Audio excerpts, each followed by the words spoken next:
Okay, this is segment 3. We're going to be dealing with the internal MK ultrastructure and what that looks like and how it was created. Internal systems aren't the same for every survivor, but just like houses, each one of us live in a different house. Each one of us has a different place where we stay, whether you're in a tent, whether you're in a hotel, whether you're in a house, all those things look different, but they all have the basic tenets. They've got doors, they've got windows, they've got different rooms, etc. I'm going to describe what Ally's internal system looks like. The takeaways from this will be, number one, that it was deliberately created. So the people doing the trauma, the raping, the torturing, the programming, deliberately put those things in place. Like there's almost a whole internal world in the MK system on the inside. In the last 2 segments, we talked about PTSD and we talked about triggers, flashbacks, and those types of things. Those are symptoms of the trauma that was done and how they go about creating. So those are the things that they did to create the splits. Now we're going to talk about how they structured an internal system in Ally's psyche, and how they placed everything, and everything is deliberate and deep. So when you're, as I'm talking and you're seeing how deep this goes, I want you to remember that it was put there on purpose by very evil people, that they use trauma, rape, torture, satanic rituals, extreme trauma to create this. So ask yourselves why. Why would somebody do this to another human? In Ally's system, there are 66 levels. I don't have the wherewithal to detail all of that out for you. I got to the Dollar Tree and grabbed a couple pieces of poster board and some markers, so I can give you some visuals of what it looks like and how Ally has described it to me. I'm not an artist, so if you're going to get lost on my art, this probably isn't the conversation for you because you're missing the whole point. In Ally's system, there are 66 levels. There are 4 of those levels that don't have any altars on them. There are foundational programming. One of the 2 or 3 of those levels have houses, and those are houses where she has been raped and tortured and abused. There are also portals in some of those 4 bottom levels, where sometimes they will take an altar from one of the different levels and take them down to that level and either do some programming, reinforce some trauma, do those kind of things. So it's kind of like the workstation on some of those levels, but out of the 62 levels left, there are 25 to 30 altars on each level. So you can do the math on that. I've documented probably about 240 altars right now. There are at least 100 altars that I've missed, and by missed, I either didn't write their name down, didn't think to ask their name, there was too much going on, they didn't have a name, they were deaf, they were blind, they weren't able to communicate. So there are at least 100 instances of altars that I've missed documenting, but by my count right now, there's probably about 240. The majority of the altars are under the age of 16 years old. There are probably 5 that are over the age of 18.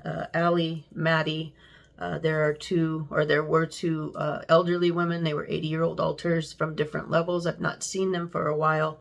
And then there's one other altar that's above the age of 18. That doesn't mean that she split during that time. That means that they have altars of all ages on each of the different levels. And this is really hard to explain because it's so in-depth and it's so layered and it's such a foreign concept for most normal people that it's really hard to grasp what all is going on. It's one of those things, if you didn't see it for yourself, you wouldn't believe it. What I'm about to explain next, if you're just new to this, you probably won't understand. The people that are evil and the people that put these things into place, they'll understand exactly what I'm saying because it's something that nobody was supposed to find out. But while they have did the mother programming and the father programming, this does link to the government. It does link to military. The mother programming is directly tied to the Congress. It's tied to congressional elections. It's tied to when you saw Congress doing crazy things or signaling different things, they're activating and triggering survivors. Just as the mother programming is related to Congress, the father programming is related to the presidential elections. So there is coding done that the rest of the world doesn't see, but survivors see it and survivors know. These MK secrets are not supposed to be talked about. I understand the depth of these MK secrets. I understand the threat that comes with them, but I'm really out of fucks to give. And I'm not keeping evil people's secrets. I'm just not. So whatever comes, it is what it is. So on these portal levels and the houses levels, I think it's basically a command center of sorts in the system to keep the alters under control, to punish them when they need to be punished. There are electricity components down here where they torture the survivors. There are houses, places where they've been tortured that are replicas. And then there's layers of demons on these lower levels, these lower 4 levels in the system. Okay, you're going to have to bear with me here. I kind of sketched out as best I could what this looks like internally for an MK survivor. So the little gingerbread body with jeans on, we're going to pretend that's Allie. Here's the splits in her psyche. We'll talk about each of these things in a minute. But as we're going up, I want you to imagine a 66-story apartment building with doors. On each of these levels is where the altars are placed. They're coded, numbered, put in place for future reference for evil people to do evil things. On this level, it would be the presenting level, and this is the level that the altars that you guys interact with. These are the altars that come on the lives and talk. This is just some of them. It's not all of them, but they each have their room.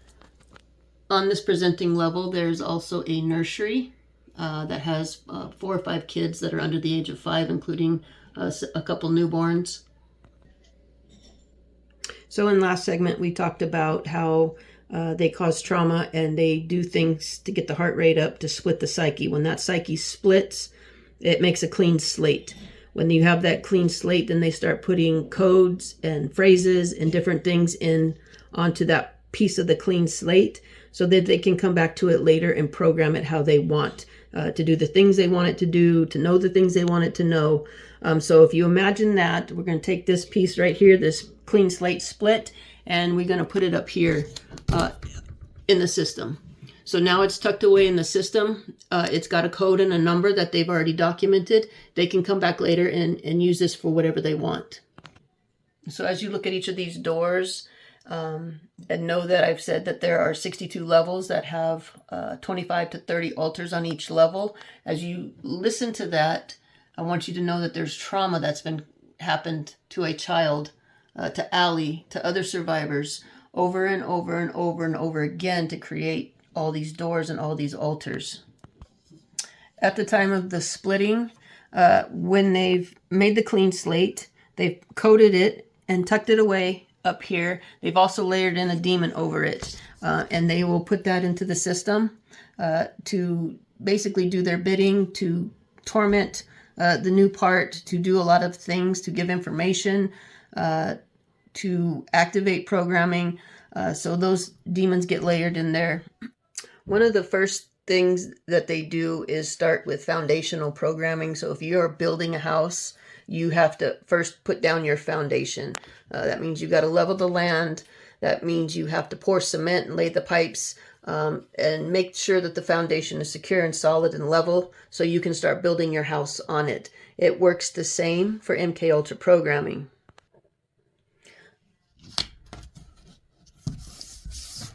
The fathers start with the programming as the first layer of the foundation. So they start raping the child. Usually the fathers anally rape the children. And this is reserved for fathers. It creates a primal code. And by primal, I mean it hurts so bad, it takes you to a primal level. Probably women, if you think of childbirth, that primal level of pain that you're in, I think it does the same for the children. But the fathers will do that. In Ally's system, there were 200 father signatures. I've listed a few here. So over 200 males put their signature by some type of rape, a lot of it anal, on Ally's system. And that is the first layer of the foundation of the MK Ultra programming. In a minute, I'm going to tell you that it goes even further, but we'll talk about that in a second, how it links to the government. The next foundational layer is the mother programming and the mother signatures. What they try to do is to corrupt and destroy any normal relationship that might be happening with a mother and a child. If you think of a newborn baby, that baby is bonded mostly to the mother, but also to the father. In MK Ultra and satanic ritual abuse, they will use any means necessary to corrupt, distort, just whatever they can do to make break those ties that a child would have to a mother, natural ties that a child would have to their mother and their father. They have to destroy all that and break all that by any means necessary in order for the programming to hold. MK Ultra programming needs an anchor. So the same way that you would use a nail to hang a picture on a wall, the MK Ultra needs an anchor. So they need pain, fear, torture, anything like that, which is why they do things for the PTSD. They need those things to be in place to anchor the programming. Otherwise, the programming won't stick. You've got to have something to hold it. And usually it's fear, it's pain, it's trauma, it's torture.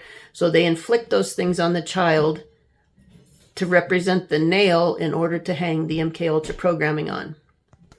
So with the father programming, I said earlier, it's largely contingent on anal rape. So when they're trafficking the survivors, anal sex is usually reserved, or it costs a lot more money because it will make a signature. It will make a father signature in their programming, and they don't want that unless they have a need for it. So then anal rape goes on top of the father signatures. Satanic ritual abuse goes over top of that as another anchor. In Ally's case, when she got to be a little bit older, she started being raped by authority,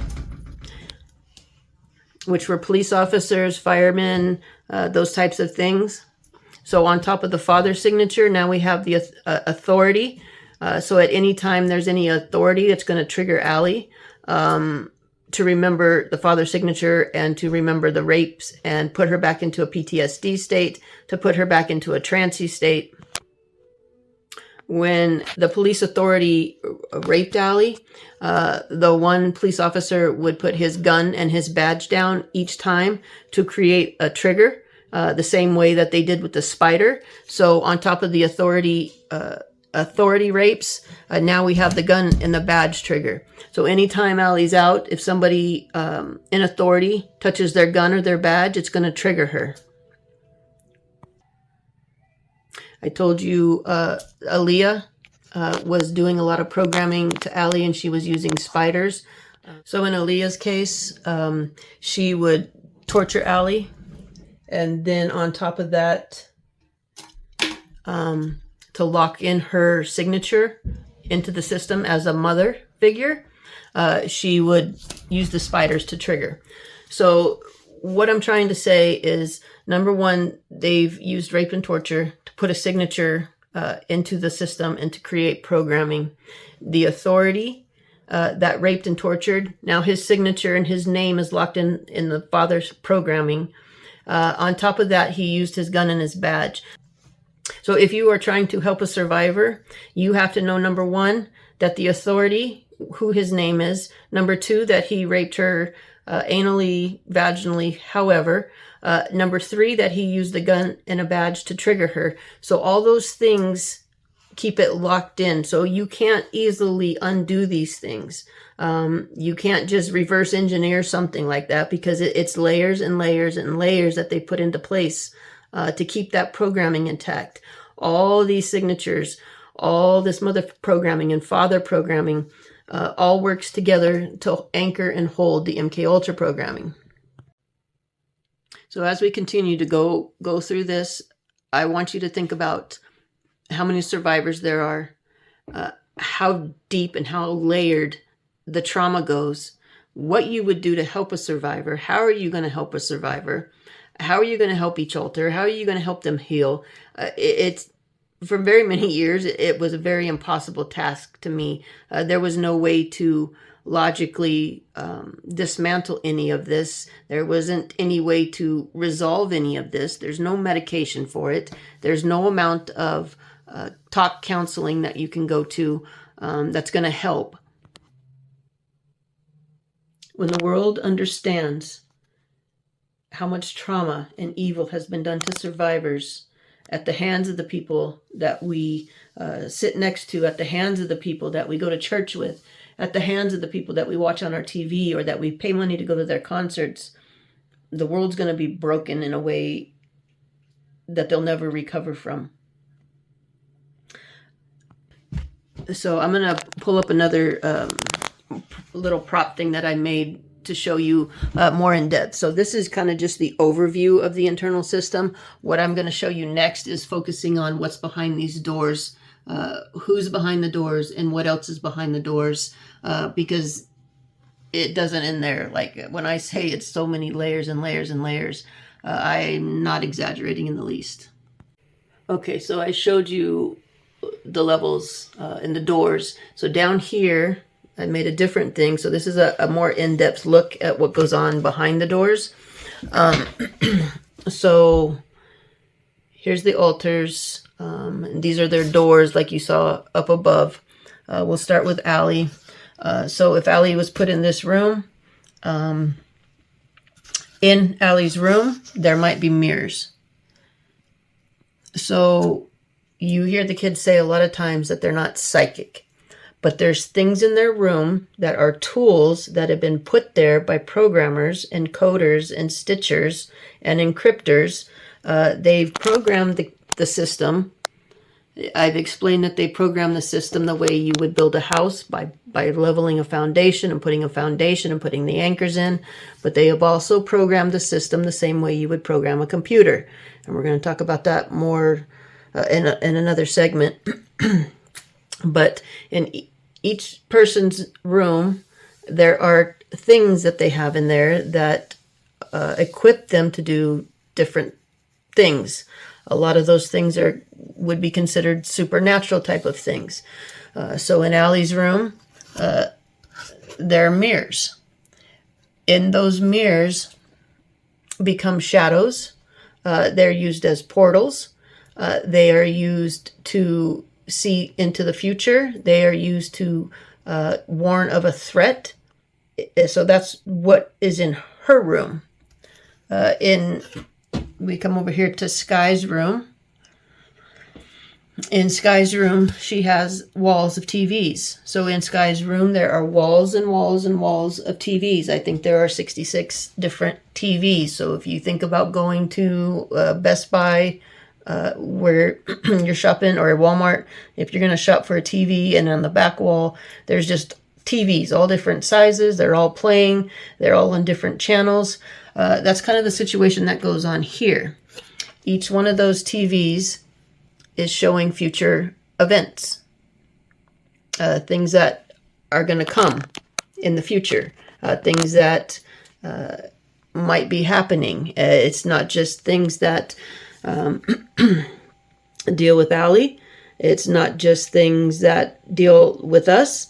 It's all types of things. So when you're looking at this, understand that somebody programmed that and put that into place for a reason. Let's go over to Dakota. Dakota has radios in her room. On those radios are predictions of future things. So do you remember when Allie called the fires, and Allie called that Biden was going to be elected, and she called scores? It's because of the things that are in some of their rooms. They have different things that do all kind of different tasks. Cash registers. One of the kids in their room has cash registers. So when they were being trafficked, they were told to get as much money out of the John as they could.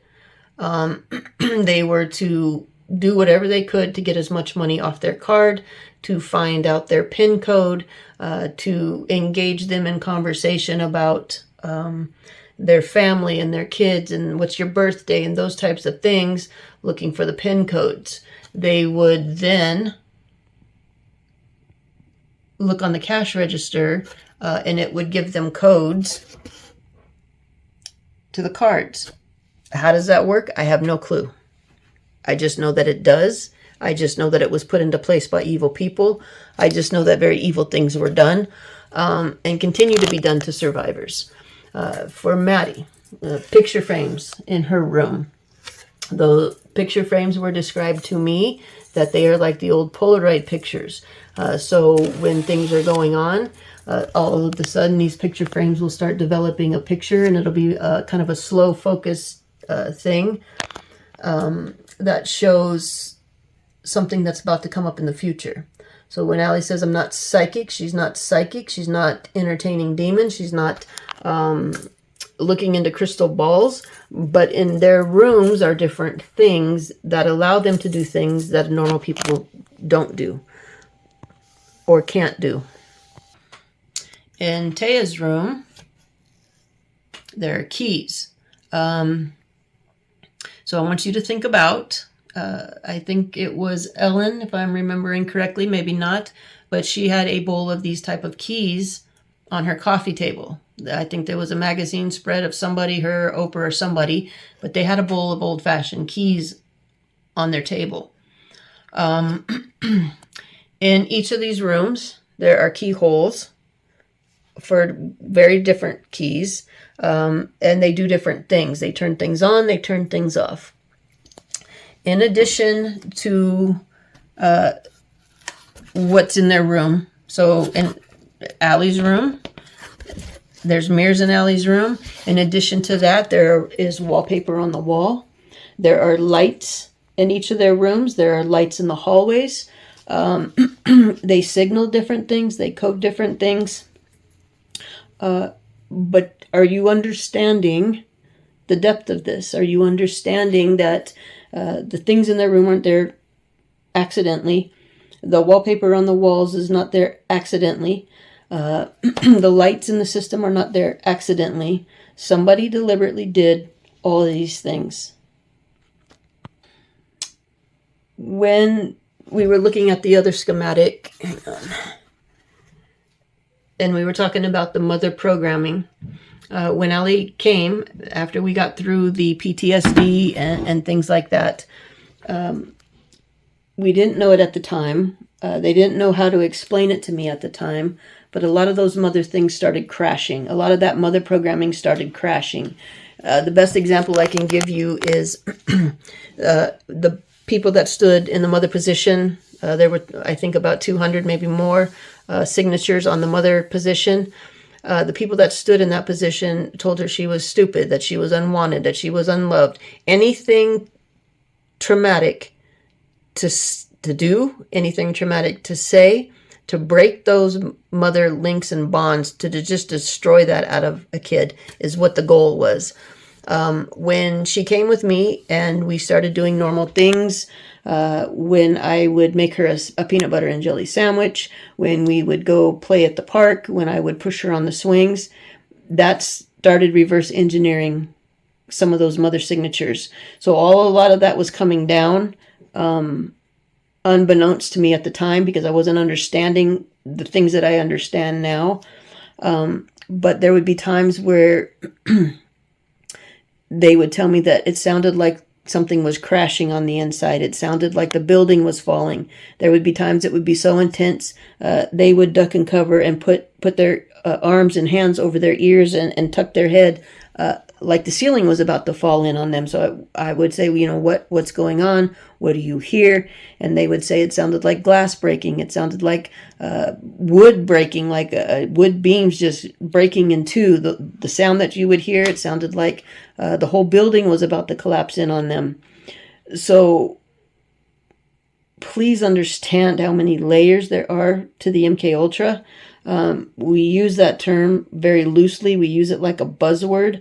We use it to, you know, just explain away things without ever stopping to understand the depth of it, the depth of what's been done, the fact that it was ordered and structured in such a way.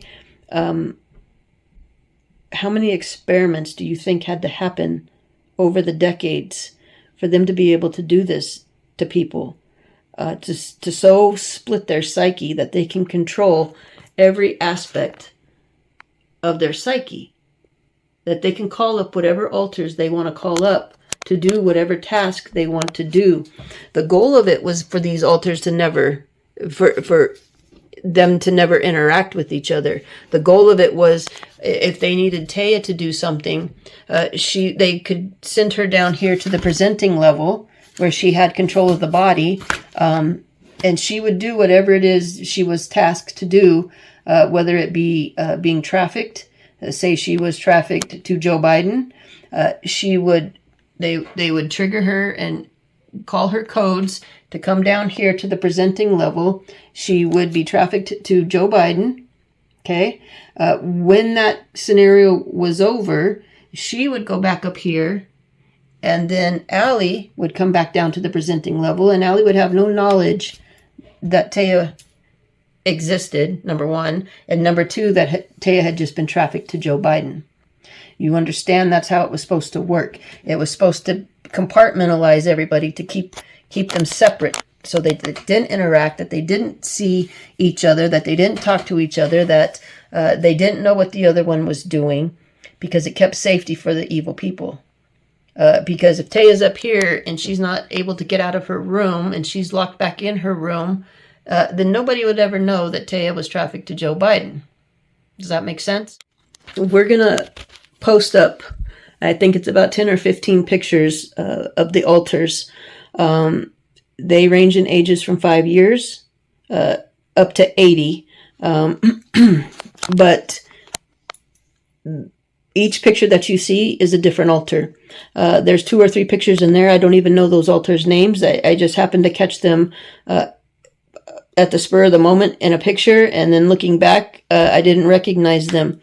What you need to understand is every time a survivor is online and speaking, every time Allie is online and speaking, there are evil people that sit on the other side of the screen, and they recognize each altar. They know which altar they put their signature on. They know which altar they created.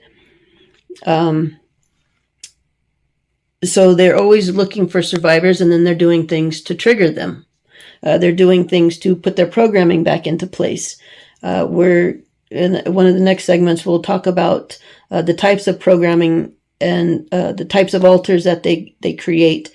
But understand that our government created all of this.